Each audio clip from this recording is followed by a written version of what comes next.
உலகெங்கு வாழும் தமிழ் நெஞ்சங்களுக்கு என்னுடைய வணக்கங்கள். சங்க தமிழ் இலக்கிய பூங்காவின் தலைவராம் வள்ளுவரை தொழுது செயலராம் பாவேந்தரை வணங்கி இன்றைய நிகழ்வுக்குள் செல்கிறோம்.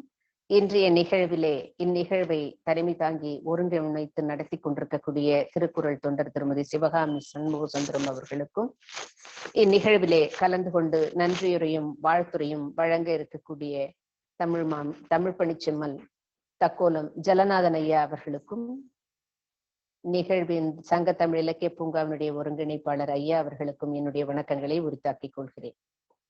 பாரதியுடன் ஒரு நடைப்பயணம் என்ற இந்த தொடர் கருத்தரங்கிலே அவருடைய வாழ்க்கையிலே நடந்த சில நிகழ்வுகளோடு அவர் சென்ற ஊர்களுக்கெல்லாம் பயணப்பட்டு வந்தோம். இன்றைக்கு அவனுடைய சிந்தனைகளிலே, பாரதியாருடைய சிந்தனைகளிலே, ஆன்மீக சிந்தனைகளிலே, ஆன்மீக இலக்கியத்தின் வழியிலே அவருடன் நடைபோட வருகிறேன். அனைவரும் இணைந்தே நடைபழகலாம். ஆன்மீக வழியில் பாரதியினுடைய மத நல்லிணக்கம், சமூக சிந்தனை, முற்போக்கு சிந்தனை என்ற கருத்திலே இன்றைய கருத்தரங்கம். வெள்ளை தாமரை பூவிலிருப்பாள், வீணை செய்யும் ஒலியில் இருப்பாள். வெள்ளை தாமரை பூவிலிருப்பாள், வீணை செய்யும் ஒளியில் இருப்பாள். வெள்ளை தாமரை கொள்ள இன்பம் குலவு கவிதை கூறும் பாவலர் உள்ளத்திருப்பாள். உள்ளதாம் பொருள் தேடி உணர்ந்தே போதும் வேதத்தின் உள் நின்றொழிவாள். கள்ளமற்ற முனிவர் கூறும் கருணை வாசக தொட்பொருளாவாள். வெள்ளை தாமரை பூவிலிருப்பாள் என்று சரஸ்வதி தேவியினுடைய புகழை அவர் தொடக்கத்திலே பாடியிருப்பார். தொடங்கலாம்ப்பா. அந்த பாடல் இருக்குமா? இருக்கு. சரி, சரிம்மா.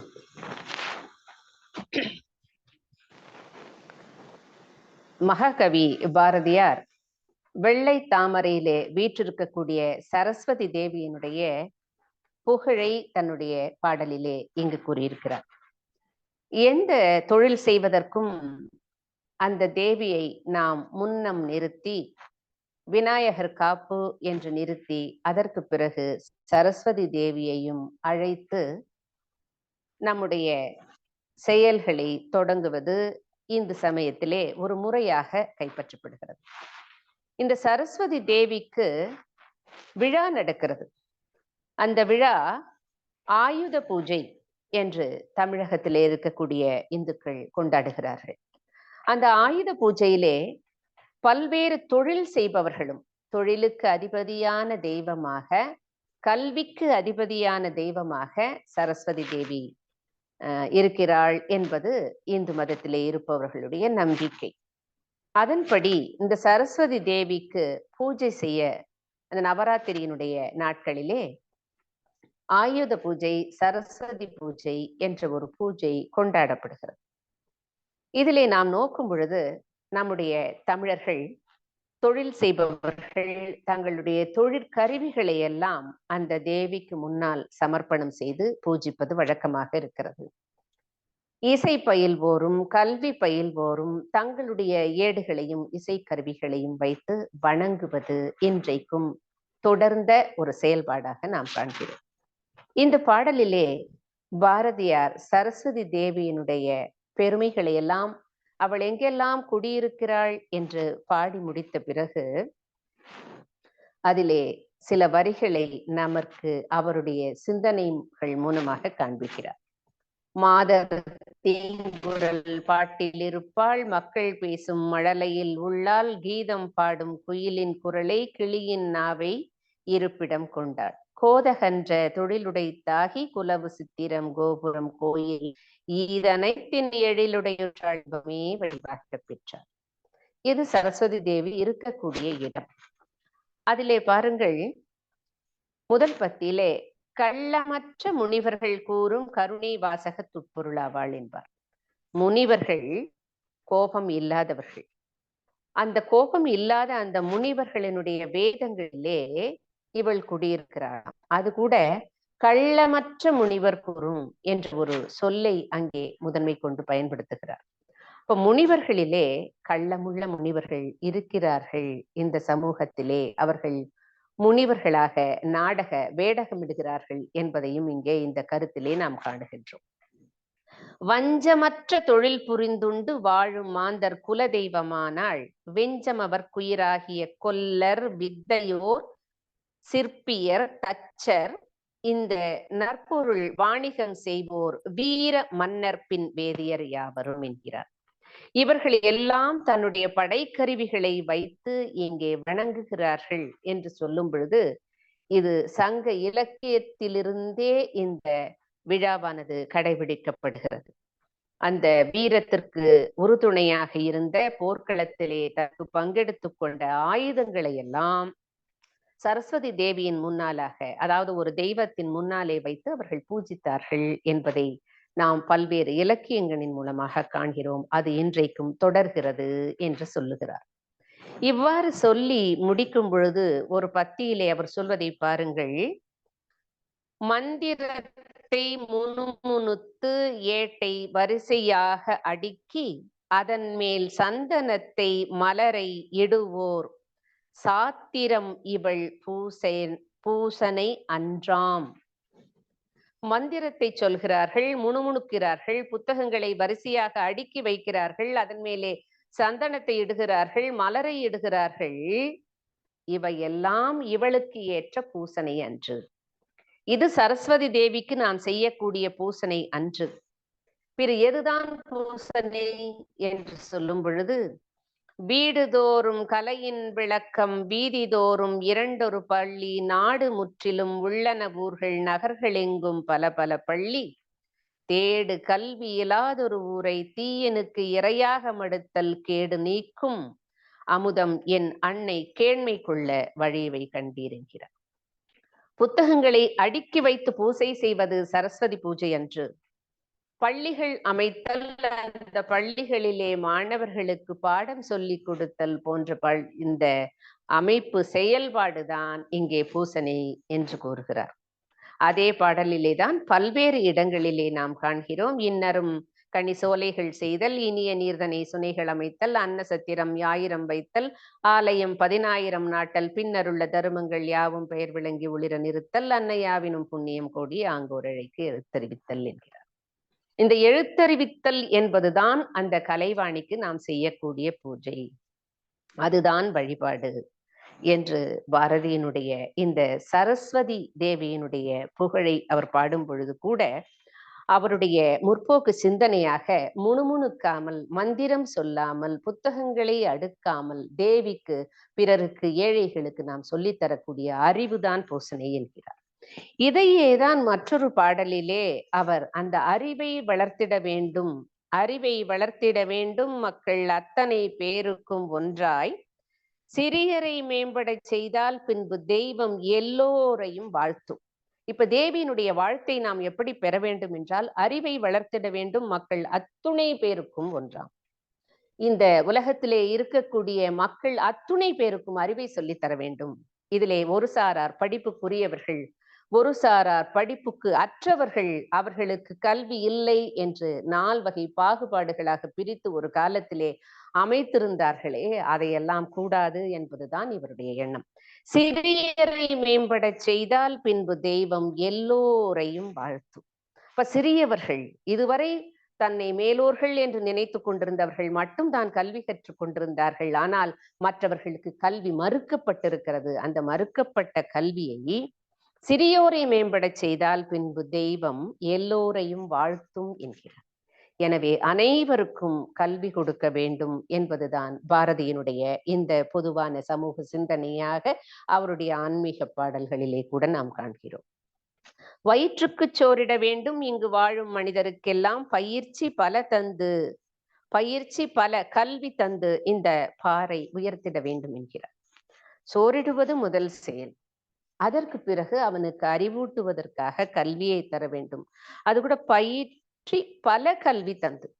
அப்ப ஒரே கல்வி அல்ல, ஏட்டுக்கல்வி அல்ல, பல கல்வி எனும் பொழுது அங்கே அவன் விருப்பப்படுகின்ற கல்வி, அவனுக்கு எதன் மீது நாட்டம் இருக்கிறதோ அந்த கல்வி, இந்த தொழிற்கல்வி, இந்த உலகத்திலே எதெல்லாம் கல்வியாக நாம் நினைக்கின்றோமோ அவன் விரும்புகின்ற அந்த கல்வியை பயிற்சி பல கல்வி தந்து இந்த பாறை உயர்த்திட வேண்டும் என்பதுதான் ஆன்மீக பாடல்களிலே கூட பாரதி இந்த சமூகத்திற்காக சொன்ன ஒரு சிந்தனையாக நான் காண்கிறேன். அவனுடைய மனிதநேய மத நல்லிணக்க கருத்துக்களை நாம் காணும் பொழுது அவன் தெய்வம் இருக்கிறது என்ற ஒரு கொள்கை உடையவன். யாவரும் பணிந்திடும் தெய்வம், பொருள் யாவினும் நின்றிடும் தெய்வம், பாருக்குள்ளே தெய்வம் ஒன்று, இதில் பற்பல சண்டைகள் வேண்டாம். தெய்வம் இருக்கிறது என்பவர்களுக்குள்ளே கூட சண்டை நடக்கிறதே. அப்பொழுது தெய்வங்கள் வேறுபட்டனவியாக இங்கே இருக்கின்றன. அவரவர்கள் பின்பற்றக்கூடிய தெய்வங்கள் தான் அந்தந்த மதத்தை நிர்ணயிக்கின்றன என்று நாம் காண்கிறோம். எத்தனையோ மதங்கள் இந்தியாவிலே இருக்கிறது, உலகத்திலே இருக்கிறது. இந்தியாவிலே தோன்றிய சில மதங்கள் உலகெங்கும் பரவி இருக்கிறது. உலகத்திலே பல இடங்களிலே தோன்றிய மதங்கள் இந்தியாவிலே இன்றைக்கும் நிலை பெற்றிருக்கின்றன. இவ்வாறு பல்வேறு வகையான இந்த மதங்கள் இருந்தாலும் கூட அனைத்தும் ஒரே தெய்வத்தின் கீழ்தான் இருக்கிறது என்பதுதான் அவனுடைய கொள்கை. தெய்வம் உண்மை என்று தானறிதல் வேண்டும் என்பார். தெய்வம் இருக்கிறது என்ற நம்பிக்கை உடையவன் தான் அவன். அவன் சக்தி தாசனாக இருந்தாலும், கண்ணனினுடைய தாசனாக இருந்தாலும், என்ன பிறகு தெய்வங்களை தொழுவதாக இருந்தாலும், அவனுடைய ஆன்மீக சிந்தனையிலே தெய்வம் ஒன்று என்பதுதான் அவனுடைய கொள்கையாக நாம் காண்கிறோம். அதிலே பாருங்கள், அவனுடைய பாடல்களிலே புதிய ஆத்திச்சூடி என்று ஒரு இலக்கியம் இருக்கிறது. அந்த ஆத்திச்சூடி என்பது ஒரு வரி கவிதையாக மிக குறைந்த சொற்களை கொண்ட ஓரடி கவிதைகளாக அந்த காலத்திலிருந்து இயற்றப்பட்டிருக்கின்றன. அவை உயிரெழுத்துகளினுடைய தொடக்கத்தை வைத்து அதனுடைய அமைப்பிலே அந்த கவிதைகள் அமைகின்றன. பொதுவாக இந்த ஆத்திச்சூடி கருத்துக்களை நாம் இளம் சிறார்களுக்கு சொல்லிக் கொடுக்கக்கூடிய ஒரு வகையிலே அந்த கவிதைகள் அமைந்திருக்கின்றன. ஔவையார் ஆத்திச்சூடி எழுதினார் என்பதை நாம் பார்க்கிறோம். அதற்கு பிறகு அதனுடைய வழியிலே பாரதியார், பாரதிதாசன், வாணிதாசன் போன்றவர்கள் கூட இந்த ஆத்திச்சூடிகளை அதே வகையிலே படைத்திருக்கிறார்கள். அப்பொழுது அந்த காலகட்டத்திற்கு தேவையான, அந்த சமூகத்திற்கு தேவையான அந்த எண்ணங்களை அந்த ஆத்திச்சூடியிலே அவர்கள் வரிசைப்படுத்தி இருக்கிறார்கள் என்பதை நாம் காண்கிறோம். ஆனால் ஔவையார் எழுதிய அந்த ஆத்திச்சூடியிலே அவர் கொன்றை மாலை அணிந்த அந்த சிவனையும் முருகனையும் விநாயகரையும் போற்றுவதாக அந்த காப்பு பாடல்கள் அவரால் அமைக்கப்பட்டிருக்கிறதை நாம் காண்கிறோம். ஆனால் பாரதியார் எப்படி அமைக்கிறார் பாருங்கள். ஆத்திச்சூடி இளம்பிறை அணிந்து மோனத்திருக்கும் முழுவெண் மேனியான், கருநிறம் கொண்டு பார்க்கடல் மிசை கிடப்போன், மகம்மது நபிக்கு மறையருள் புரிந்தோன், இயேசுவின் தந்தை எனப்பல மதத்தினர் உருவகத்தாலே உணர்ந்து உணராது பல வகையாக பரவிடும் பரம்பொருள் ஒன்றே அதனியல் ஒளியுறும் அறிவாம், அதனிலே கண்டார் அல்லலை அகற்றினார், அதனருள் வாழ்த்தி அமர வாழ்வெய்துவோம் என்று அவருடைய காப்பு செயலிலே சொல்கிறார். இங்கே ஆத்தி மாலை இளம்பிறை அணிந்த அந்த மோனத்திருக்கக்கூடிய தவநிலையிலே இருக்கக்கூடிய சிவனை பற்றியும் சொல்லுகிறார். கருநிறம் கொண்டு பார்க்கடலிலே படுத்துக் கொண்டிருக்கக்கூடிய திருமாலையும் சொல்கிறார், மகம்மது நபியையும் சொல்கிறார், இயேசுவையும் சொல்கிறார். இத்துணை பேரும் உருவகமாக இருக்கக்கூடிய ஒரு பரம்பொருள் என்று தெய்வத்தை அவர் மத நல்லிணக்கமாக இந்த இடத்திலே காப்பு செயலாக அமைத்து, அதற்கு பிறகு அவர் அந்த ஆத்திச்சூடியிலே தன்னுடைய கருத்துக்களை சொல்லிக் கொண்டே போகிறார். அச்சம் தவிர ஆண்மை தவறேல் என்றெல்லாம் நாம் தொடர்ந்து அவருடைய செயல்களிலே பார்க்கிறோம். இதிலே அச்சம் தவிர என்பது அனைவருக்கும் ஒன்றாக தெரிகிறது. பயம் இல்லாமல் இருக்க வேண்டும். அது என்ன? ஆண்மை தவறேல். ஆண்மை என்றால் என்ன? ஆண் தன்மையா? ஆண் தன்மை தவறாமல் இருக்க வேண்டுமா என்பதல்ல இதனுடைய பொருள். ஆளுமை தன்மை. ஆளுமை என்பதுதான் இங்கே ஆண்மை தவறேல் என்று அவர் குறிப்பிடுகிறார் என்பது என்னுடைய கருத்தாக அமைகிறது. ஆளுமை எதிலிருந்தாலும் தான் ஒரு சிறந்த ஆளுமையாக, அதிலே திறன் பெற்றவர்களாக நாம் விளங்க வேண்டும் என்பதுதான் இந்த பாடல் வழியிலே வருகிறது. அதிலே பல பல கருத்துகள் அவ்வாறெல்லாம் வரும்பொழுது தெய்வம் நீ என்று உணர் என்ற ஒரு சொல்லை பயன்படுத்துகிறார். நாமேதான் தெய்வம். அதைத்தான் சித்தர்கள் கூட என்ன சொல்லுகிறார்கள்? உள்ளம் பெருங்கோயில், ஊனுடம்பு ஆலயம், வள்ளல் பிரானார்க்கு வாய்கோபுர வாசல் என்று தன்னைத்தானே ஒரு தெய்வமாக அந்த அதாவது துவைத்தம் அத்வைத்தம், தெய்வம் என்பது பரம்பொருள் என்பது வேறல்ல, இரண்டும் ஒன்றே, அது நம்முள் இருக்கக்கூடியது என்ற ஒரு ஆன்ம கருத்துக்களை அங்கே சொல்லுகிறார். எப்படி இந்த சிவவாக்கியார் சித்தர் ஒரு பாடலிலே சொல்லி இருப்பார் அல்லவா? நட்ட கல்வி தெய்வம் என்று 4 புஷ்பம் சாற்றியே சுற்றி வந்து மொணமொன் என்று சொல்லும் மந்திரம் ஏதடா, நட்ட கல்லும் பேசுமோ நாதன் உள்ளிருக்கையில் சுட்ட சட்டி சட்டுவம் சுவையைத்தான் கூட்டுமோ என்றிருப்பார். ஒரு கல்லை நிறுத்தி அதுதான் தெய்வம் என்று அதற்கு நீர் ஊற்றி அதன் மேல் புஷ்பங்களை போட்டு அதை சுற்றி வந்து மொணமொன என்று ஏதோ மந்திரங்களை சொல்வதனால் தெய்வம் இல்லையே, அந்த தெய்வம் உன்னுள் இருக்கிறது என்று கூறுகிறார். அப்ப நமக்குள் இருக்கக்கூடிய தெய்வம், நம்முடைய நெஞ்சத்திலே குடியிருக்கக்கூடிய தெய்வம், அந்த தெய்வம் பிறருக்கு துன்பம் செய்யாது. தெய்வம் யாருக்கேனும் துன்பம் செய்யுமா? செய்யாது. அனைவரையும் காப்பாற்றும். உலகத்தில் இருக்கக்கூடிய உயிர்களை எல்லாம் காப்பாற்றும். அப்படிப்பட்ட தெய்வம் நம்முடைய உள்ளத்திலே இருக்கிறது என்று நாம் நம்பினால் இன்னா செய்யாமை நன்று என்று யாருக்கும் நாம் துன்பம் செய்ய மாட்டோம். யாவரையும் நாம் மதித்து வாழ்வோம். யாவரையும் மதித்து வாழ் என்று ஒரு சொல்லை கூட அந்த ஆத்திச்சூடியிலே அவர் வைத்திருப்பார். இவ்வாறு தன்னுடைய ஆன்மீக கருத்துகளிலே கூட பாரதியார் அந்த மத நல்லிணக்கத்தை ஒன்றுபடுத்தி இருக்கிறார். மற்றொரு பாடலிலே நாம் காணும் பொழுது அல்லாஹ் என்ற ஒரு பாடலை அவர் பாடியிருக்கிறார். அந்த அல்லாஹ் பாடலிலே கல்லாதவராயினும் உண்மை சொல்லாதவராயினும் பொல்லாதவராயினும் தவமில்லாதவராயினும் நல்லாரை நீதியின்படி நில்லாதவராயினும் நீதியின்படி நில்லாதவராயினும் எல்லாரும் வந்தேத்தும் அளவில் யம பயம் கெடச் செய்பவன் என்று அல்லாவிற்கு ஒரு விளக்கம் அளிக்கிறார். இதையேதான் கல்லா பிழையும் கருதா பிழையும் கசிந்துருகி நில்லா பிழையும் உன்னை சொல்லா பிழையும் எல்லா பிழையும் பொறுத்தருள்வாய் கட்சியே கம்பனி என்பது ஒரு பாடல். அதே போலவே அல்லாவையும் இங்கே உருவகம் செய்து பாடுகிறார் பாருங்கள்.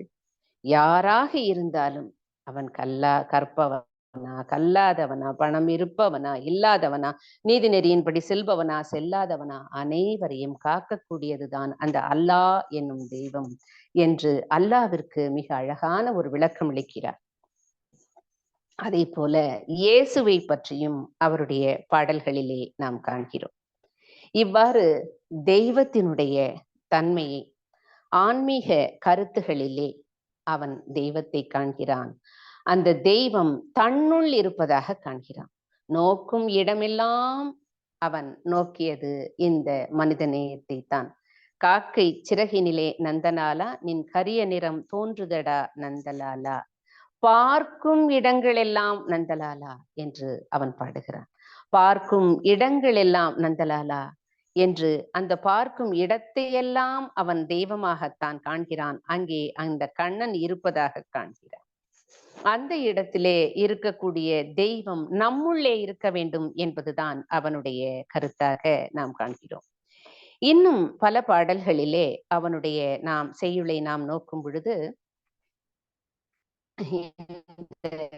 கல்வி எவ்வளவு முக்கியமானது என்பதை சொன்னவன், மத நல்லிணக்கமாக அனைவரும் இருக்க வேண்டும் என்று சொன்னவன், சமூகத்திலே சீரிய சிந்தனைகளை சொன்னவன், முற்போக்கு சிந்தனைகளிலே தெய்வம் இருக்கிறது என்று நிரூபிப்பவன் இந்த பாரதியாக நாம் காண்கிறோம்.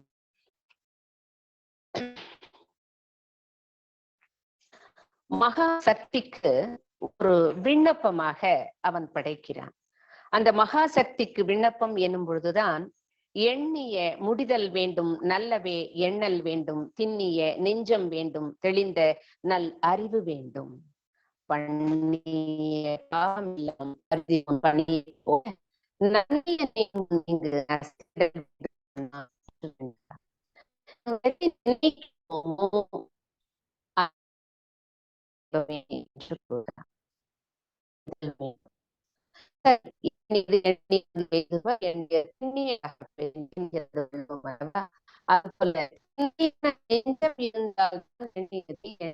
நம்மால் கொண்டு வர முடியும்.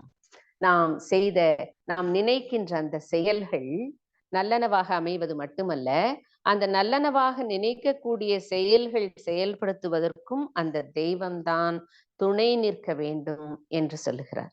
சில நேரங்களிலே நம்மை அறியாமல் செய்த ஏதாவது 1-2 பிழைகள் இருந்தாலும் அந்த பிழைகளை எல்லாம் நீக்கிக் கொள்ள வேண்டும். அதை உன்னுடைய தெய்வத்தினுடைய முன்னாலே அது பணி போல நீங்க வேண்டும் என்பது இவனுடைய கருத்தாக நாம் காணுகிறோம்.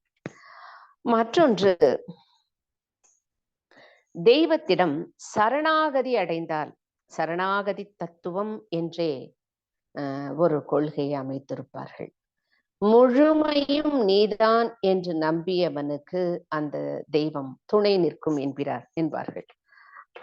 அதைத்தான் கண்ணனுடைய பாடல்களிலும் பாஞ்சாலி சபதத்திலும் நாம் காணுகின்றோம். கண்ணனை ஆழ்வார்கள் போல, ஆழ்வார் பாசுரங்கள் போல, ஆண்டாளை போல, மீராவை போல கண்ணனை தனக்கு என்னவாக அவன் நினைக்கிறானோ அதுவாகவே அவன் படைக்கிறான். கண்ணனை தாயாக நினைக்கிறான், கண்ணனை தந்தையாக நினைக்கிறான், கண்ணனை சேவகனாக நினைக்கிறான், கண்ணனை குருவாக நினைக்கிறான், காதலியாகவும் நினைக்கிறான், அவனை விளையாட்டு பிள்ளையாகவும் நினைத்து கவிதைகள் படைத்திருக்கிறான். இப்படி தனக்குள்ளே அந்த தெய்வத்தை நிறுத்தி எல்லாமாகவும் ஆகக்கூடிய அந்த கருத்துக்களை அவனுடைய கண்ணன் பாட்டிலே நாம் காணுகின்றோம். அதுபோல பாஞ்சாலி சபதத்திலே பார்க்கும் பொழுது முழுவதுமாக ஒரு அபய நிலை, ஒரு சரணாகதி தத்துவத்திலே அந்த பாஞ்சாலியானவள் கண்ணனை பற்றி அபயம் அபயம் என்று அவள் அழைக்கும் பொழுது அங்கே கண்ணன் வந்து அவளுக்கு அபயம் அளிக்கிறான் என்பதாக அவனுடைய அந்த துகிலுறுதல் சருக்கத்திலே நாம் காணுகின்றோம். இவ்வாறாக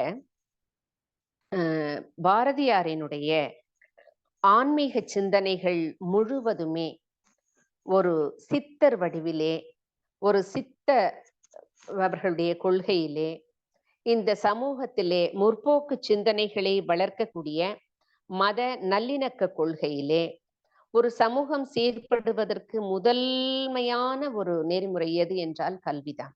அந்த கல்வி இருந்தால்தான் இந்த உலகம் உய்யும் என்ற நோக்கிலே அந்த கல்விக்கு சிறப்பிடம் கொடுத்து, மத நல்லிணக்கத்திற்கு சிறப்பிடம் கொடுத்து, தன்னையே ஒரு மனித நேயத்திற்கு ஒவ்வொருவரும் உட்படுத்தி கொள்ளும் பொழுது இந்த உலகம் உய்யும் என்று தன்னை உணரக்கூடிய அந்த நிலையையும் சொல்லி, இறைவனிடம் சரணாகதி தத்துவம், அபயம் என்ற ஒரு அமைப்பையும் அவன் சொல்லி அவனுடைய ஆன்மீக பாடல்களிலே வைத்திருக்கிறான். சக்தி தாசனாக, கண்ணனுடைய தாசனாக, இப்படிப்பட்ட பாரதியினுடைய ஆன்மீக வழியிலே நம்முள்ளும் ஒரு தெய்வம் இருக்கிறது, தெய்வம் உண்மை என்பதை நாம் அறிந்தால் அந்த அறிவே தெய்வம், அன்புதான் தெய்வம் என்பதை உணர்ந்து கொள்வோம் என்று கூறி, பாரதியினுடைய வாழ்க்கையிலே இப்படிப்பட்ட இலக்கியங்களிலே, அதுவும் இன்னொன்றும் கூட நான் இங்கே சொல்ல விரும்புகிறேன். அவனுடைய கவிதைகள் அல்லாமல் அவனுடைய கதைகளிலே கூட இப்படிப்பட்ட சமய ஒற்றுமையை நாம் காணுகின்றோம். சமய ஒற்றுமை என்பது வேறு, இந்த மத நல்லிணக்கம் என்பது வேறு. மதத்திலே இருவேறு மதங்கள் ஒன்றாக இணைந்து சகோதரர்களாக வாழக்கூடிய ஒரு தத்துவம். ஆனால் ஒரு மதத்திற்குள்ளேயே பல பிரிவுகள் இருக்கின்றன. எந்த மதமாக இருந்தாலும் சரி, அந்த மதத்திற்குள்ளே பல பிரிவுகள் இருக்கின்றன என்பதைத்தான் நாம் இந்த மத உட்பிரிவுகளாக காண்கிறோம். உதாரணமாக இந்து சமயத்தை நாம் நோக்கும் பொழுது அதிலே 6 பிரிவுகளாக பிரிந்திருந்தார்கள் என்று நாம் காணுகிறோம். அந்த வீர சோழர் வைணவர்கள் என்பது எவ்வாறு எல்லாம் சோழர் காலத்திலே கூட பல்வேறு இன்னல்களுக்கு ஆளாக்கப்பட்டிருக்கிறார்கள் என்பதை எல்லாம் கூட நாம் சில திரைப்படங்களிலே அந்த தசாவதாரம் போன்ற படத்திலே கண்டிருக்கிறோம் அல்லவா?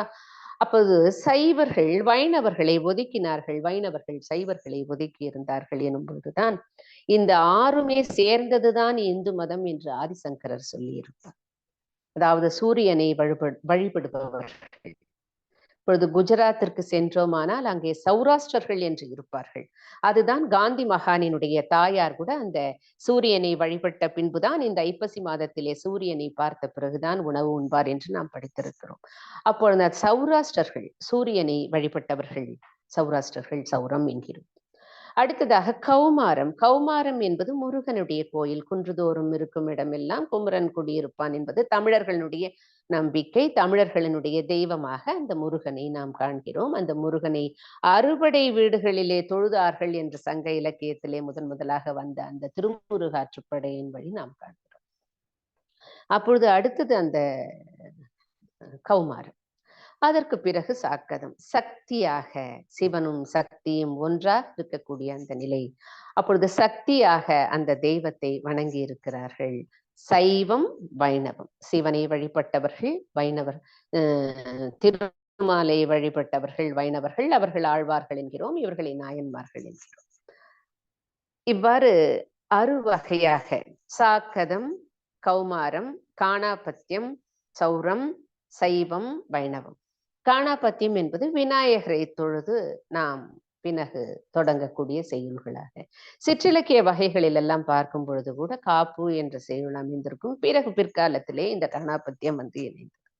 இதைத்தான் இந்து சமயத்திலே 6 வகையான தெய்வங்களாக பிரிவுகளாக நாம் பார்க்கிறோம். இந்த 6 சமய பிரிவுகளிலே இருப்பவர்கள் ஒருவருக்கொருவர் அவருக்குள்ளேயே சண்டையிட்டுக் கொண்டார்கள்.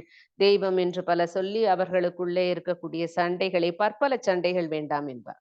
அதுபோல பற்பல சண்டையிட்டுக் கொண்டார்கள் என்பதைத்தான் அந்த வைசாக்தன் கதை என்பதிலே சொல்லி இருப்பார். அவர்களுடைய அடையாளங்களை வைத்துதான் அவர்கள் இப்படிப்பட்டவர்கள் என்று சொல்கிறோம். அதாவது திருநீரை 3 கோடுகளை நெற்றியில் பட்டையாக இடுபவர்கள், மேல் நோக்கி இடுபவர்கள், திருமால் நாமம் இடுபவர்கள், சக்தியை நெற்றியிலே குங்கும பொட்டாக வைத்துக் கொண்டிருப்பவர்கள் என்று பார்க்கும் பொழுதுதான் அந்த வைசாக்தன் கதையிலே அவன் அவ்வாறு வருவான். திருநீரும் வைத்திருப்பான், நாமம் வைத்திருப்பான், நெற்றி பொட்டிலே குங்கும பொட்டையும் வைத்திருப்பான். இப்படி அவருடைய நோக்கம் எல்லாம் தெய்வம் இருக்கிறது என்பதுதான். ஆனால் அந்த தெய்வம் இருக்கிறது என்பதிலே பல்வேறு மக்களும் சண்டை போட்டுக் கொள்ள வேண்டாம். அவரவர்களுக்கு உண்டான தெய்வத்தை வணங்குங்கள், அதுவே மத நல்லிணக்கத்திற்கு அடிப்படை என்பதை அவனுடைய ஆன்மீக வழி இலக்கியங்களிலிருந்து நாம் தெரிந்து கொள்ள வேண்டியதாக அமைகிறது. எனவே இன்றைக்கு அவனுடைய ஆன்மீக பயணங்களிலும் மத நல்லிணக்கம் இருந்தது, சமூக சிந்தனை இருந்தது, முற்போக்கு சிந்தனைகள் வெளிப்பட்டிருக்கின்றன என்பதை இந்த உரையின் மூலமாக உறுதி செய்து எனக்கு வாய்ப்பளித்தமைக்கு நன்றி கூறி விடைபெறுகிறேன். நன்றி, வணக்கம். சிறப்பம்மா, சிறப்பானதொரு உரை வழங்கினீர்கள். இப்பொழுது ராஜாமணி அம்மா அவர்களின் உரையின் மீது வாழ்த்துரை வழங்குமாறு தக்கோலம் ஜலநாதன் ஐயா அவர்களை அழைக்கின்றேன். வாருங்கள் ஐயா.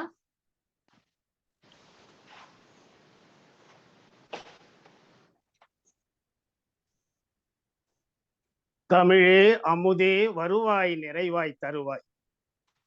சங்கத்தமிழ் இலக்கிய பூங்காவின் தலைவராம் திருவள்ளுவரை தொழுதும் செயலராம் பாவேந்தரை வணங்கியும் இன்றைய நிகழ்ச்சிக்கு வருகின்றேன். இன்றைய கருத்தரங்க உரை வழங்கிய வாழ்நாள் சாதனையாளர் திருமதி ஈரோடு ராஜாமணி அம்மையார் அவர்கள் சிறப்பான உரை என்பதை விட சிறப்பான சொற்பொழிவு என்று கூட குறிப்பிடலாம். ஆன்மீக சிந்தனையாக பாரதியாருடன் அவர் மட்டும் நடைப்பயணம் செல்லவில்லை, நம்மையும் அழைத்துக் கொண்டு சென்றார்கள். பொதுவாக எந்த ஒன்று தொடங்கும் போது விநாயகரை தொடங்குவார்கள், அடுத்தது சரஸ்வதி இருக்கும் இடமெல்லாம் எந்தெந்த இடம் என்று பாரதியார் பட்டியலிட்டதை அம்மையார் அவர்களும் பட்டியலிட்டார்கள். முனிவர்களில் கள்ளமற்றவர், கள்ளமில்லா தன்மையோடுகள் என்ற இரு பாகுபாடுகளையும் உண்டதை இருக்கிறது என்பதை தெளிவுபடுத்தினார்கள். மந்திரத்தை முணுமுணுப்பதல்ல, அலங்காரப்படுத்தி வைப்பது சரஸ்வதி பூஜை அல்ல என்பதை குறிப்பிட்ட பாரதியார் குறிப்பிடுகிறார் என்பதை அம்மையார் அவர்கள் குறிப்பிடும் போது இதே கருத்தைத்தான் யாழ்ப்பாண ஆறுமுக நாவலர் குறிப்பிடுகின்றார். காயத்ரி மந்திரம் சொன்னால் உடலுக்கு நல்லது, வாழ்க்கைக்கு நல்லது என்று குறிப்பிடுவார்கள். ஆனால் யாழ்ப்பாண ஆறுமுக நாவலர் குறிப்பிடுகின்றார், காயத்ரி மந்திரம் என்பது உடல் உறுப்புகளுக்கு ஒரு உடற்பயிற்சி போன்றது என்று குறிப்பிடுகின்றார். அதே வாசியில் தான் சொல்ல வேண்டும் என்றில்ல, அதற்கு பொருத்தமான சில வார்த்தைகள் தமிழ் வார்த்தைகளோடு சொன்னாலும் அந்த மந்திரத்துக்கு சமமானது என்று குறிப்பிடுவார். அதுதான் எனக்கு என்று பாரதியார் குறிப்பிட்ட அந்த மந்திரத்தை சொல்லும் போது, அம்மையார் அவர்கள் சொல்லும் போது எனக்கு நினைவுக்கு வந்தது. பள்ளிகள் அமைத்தலே சிறப்பான வழிபாடு, அதுதான் சரஸ்வதி பூஜை. எழுத்தறிவித்தல் தான் சரஸ்வதி பூஜை. படிப்பில் பேதம் மேலோர் கீழோர் என்று இல்லாமல் அனைவருக்கும் கல்வி என்ற கருத்தை, இதுதான் சிறப்பு, இதுதான் சமுதாய சிந்தனையாக பாரதிக்கு இருந்தது என்று குறிப்பிட்டார்கள். மத நல்லிணக்கமாக காப்பு செயலில் பற்றி சிறப்பாக பாரதியார் குறிப்பிட்டார்கள். நட்டகல்லும் பேசுமோ என்ற பாடலை சொன்னார்கள். தெய்வம் ஒன்றென உணர், ஆன்மீக கருத்துக்களில் மத நல்லிணக்கத்தை வலியுறுத்ததை பாரதியார் வலியுறுத்ததை குறிப்பிட்டார். அல்லாவை உருவப்படுத்தி பாரதியார் சொன்னதை சிறப்பாக எடுத்து சொன்னார். எல்லா பிழையும் பொறுத்தருள்வாய், சமூக சீரிய சிந்தனை கொள்பவன் தான் சிறப்பு என்றெல்லாம் குறிப்பிட்டார்கள். ஆன்மீக சிந்தனை கருத்தாக சரணாகதி தத்துவம் தான் சிறப்பு. கண்ணனின் பாடலையும் பாஞ்சாலி சபதத்திலுள்ள பாடலும் சரணாகதி தத்துவம் என்ற அமைப்பில் அமைந்துள்ளதை கோடிட்டு குறிப்பிட்டு சொன்னார்கள். மதத்திலே மதம் பிடிக்காமல் மத நல்லிணக்கமாய் இருத்தல் வேண்டும் என்ற கருத்தை சொன்னார்கள். அதில் 6 வகையான அந்த மதத்தை பற்றி எல்லாம் குறிப்பிட்டார்கள். சைவம், இன்ன பிற சமயங்கள்லாம் அந்த 6 மதங்களுக்குள்ளே இருப்பதுதான் பிரிவு இல்லாமல் இணக்கமாக இருக்க வேண்டும் என்ற கருத்தில் தான் மத நல்லிணக்கமாக இருக்க வேண்டும். வைசாக்தம் தான் சிறப்பு என்பது அதாவது அனைத்து சின்னங்களையும் பொறித்துள்ள அணிந்துள்ள அந்த வைசாக்த மதத்தை சொல்லுகிறார்கள். அங்கே மத நல்லிணக்கம் மனித நேயத்தோடு இருக்க வேண்டும் என்ற கருத்தை குறிப்பிட்டார்கள்.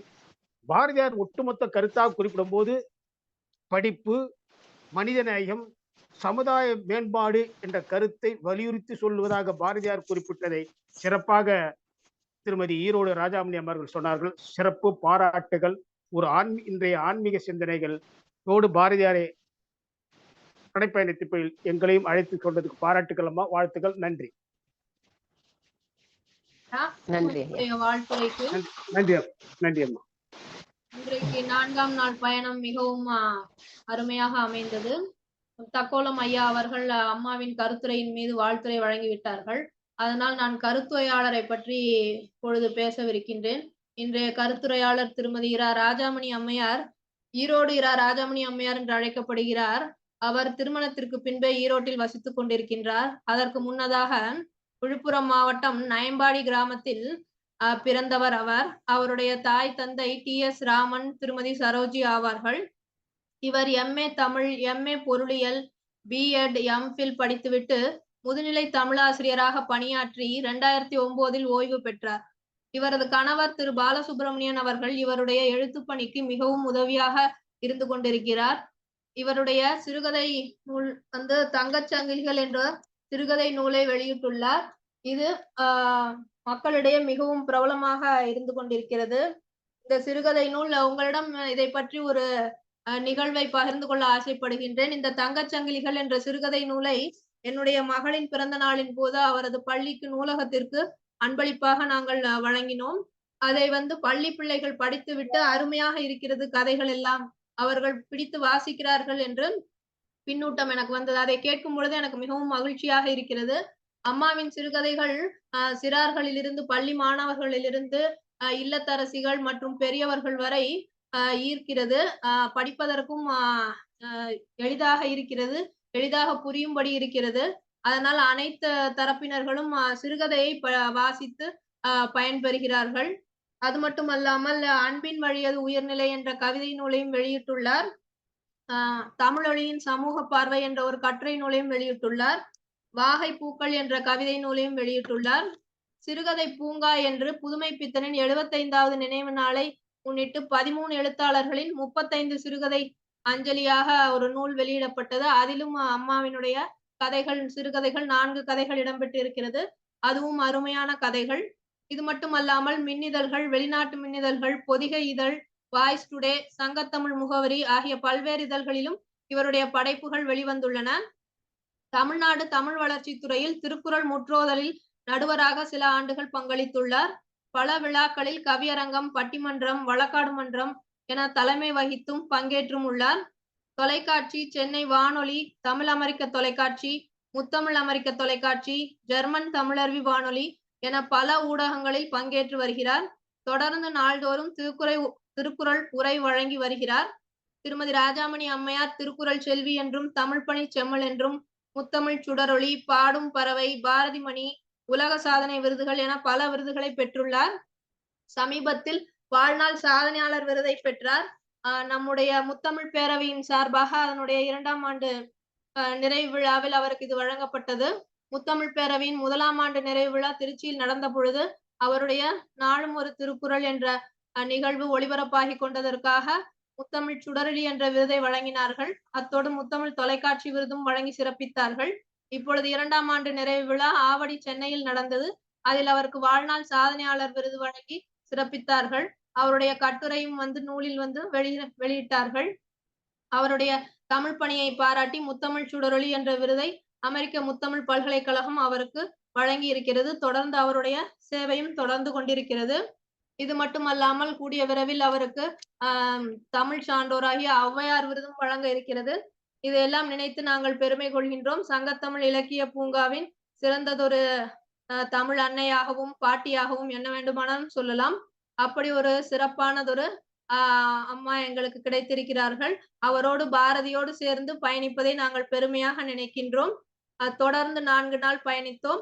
அந்த பயணத்தை நீங்கள் வலையொலியில் கண்டு களியுங்கள். உங்களுடைய கருத்துக்களை பதிவிடுங்கள், மற்றவர்களுக்கும் பகிருங்கள். சங்கத்தமிழ் இலக்கிய பூங்காவின் சார்பில் அனைவருக்கும் எங்களுடைய நன்றிகளை தெரிவித்துக் கொள்கின்றோம்.